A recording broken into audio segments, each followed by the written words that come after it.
Good evening everyone, I am advocate Anuj Kumar और आप देख रहे हैं टॉप आईक्यू लॉयर चैनल। हमारे चैनल का उद्देश्य सरल भाषा में आपको आपके कानूनी अधिकारों के प्रति जागरूक करना है। साथियों, आज हम भारतीय संविधान के इतिहास में एक मील का पत्थर माने जाने वाले case Kesavananda Bharati versus state of Kerala 1973 के बारे में विस्तार से चर्चा करेंगे कि यह मामला संविधान की मूल संरचना सिद्धांत मीन्स बेसिक स्ट्रक्चर डॉक्ट्रीन को स्थापित करने के लिए प्रसिद्ध है, जो यह सुनिश्चित करता है कि भारतीय संसद संविधान के मौलिक ढांचे में बिना उसके मूल तत्वों को छेड़े हुए अमेंडमेंट कर सकती है। इस मामले की जड़ें 1951 में तब से शुरू होती हैं जब भारतीय संविधान लागू हुआ और यह प्रश्न उठने लगा कि संविधान में अमेंडमेंट की सीमा कितनी हो सकती है। शुरुआती वर्षों में यह मुख्य प्रश्न था कि क्या संसद फंडामेंटल राइट्स में संशोधन कर सकती है।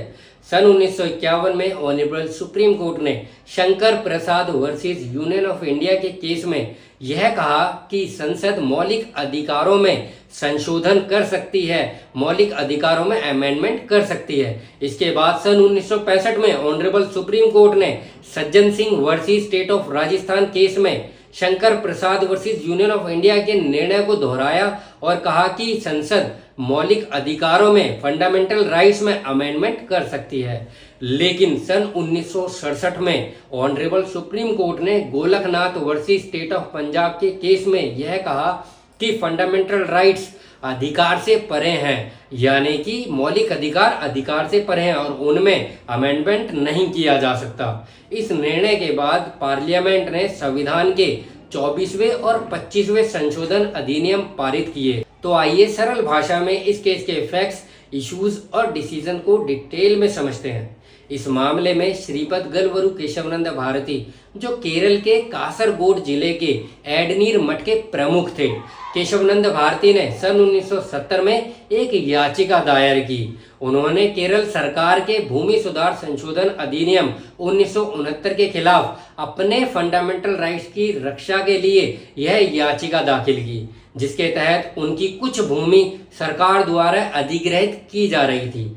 साथियों, इस केस में कुछ महत्वपूर्ण संवैधानिक मुद्दों पर ऑनरेबल सुप्रीम कोर्ट द्वारा विचार किया गया और पहला कॉन्स्टिट्यूशनल इश्यूज यह था कि क्या संविधान का 24th अमेंडमेंट एक्ट 1971 संवैधानिक है, and second issue was that क्या 25th संशोधन अधिनियम 1972 कॉन्स्टिट्यूशनल है, and third constitutional issue was that संविधान में अमेंडमेंट करने की पार्लियामेंट की पावर की सीमा क्या है। साथियों, इस केस में 13 जजेस की बेंच ने 7/6 के बहुमत से डिसीजन दिया कि पार्लियामेंट संविधान में अमेंडमेंट कर सकती है, लेकिन यह अमेंडमेंट संविधान की मूल संरचना मीन्स बेसिक स्ट्रक्चर को अफेक्ट प्रभावित नहीं कर सकता।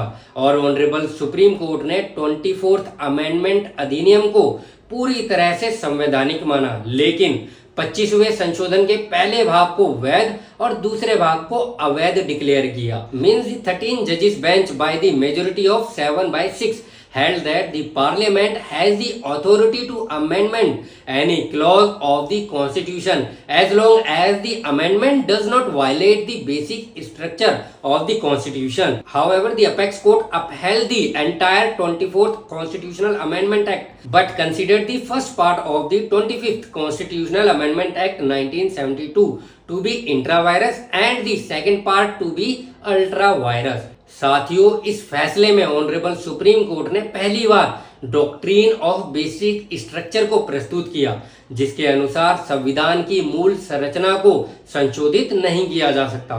ऑनरेबल सुप्रीम कोर्ट ने इस डॉक्ट्रीन के अंतर्गत कुछ फीचर्स को भी सूचीबद्ध किया, जैसे supremacy of the constitution, Republican and democratic form of government and secular character of the constitution and separation of powers between legislative, executive and judiciary and federal character of the constitution. साथियों, इस फैसले के बाद कुछ अन्य cases के through भी कुछ फीचर्स को जोड़ा गया है, जैसे इंदिरा गांधी वर्सेस राज नारायण के केस में सन 1975 में ऑनरेबल सुप्रीम कोर्ट ने स्वतंत्र और निष्पक्ष चुनाव फीचर को जोड़ा।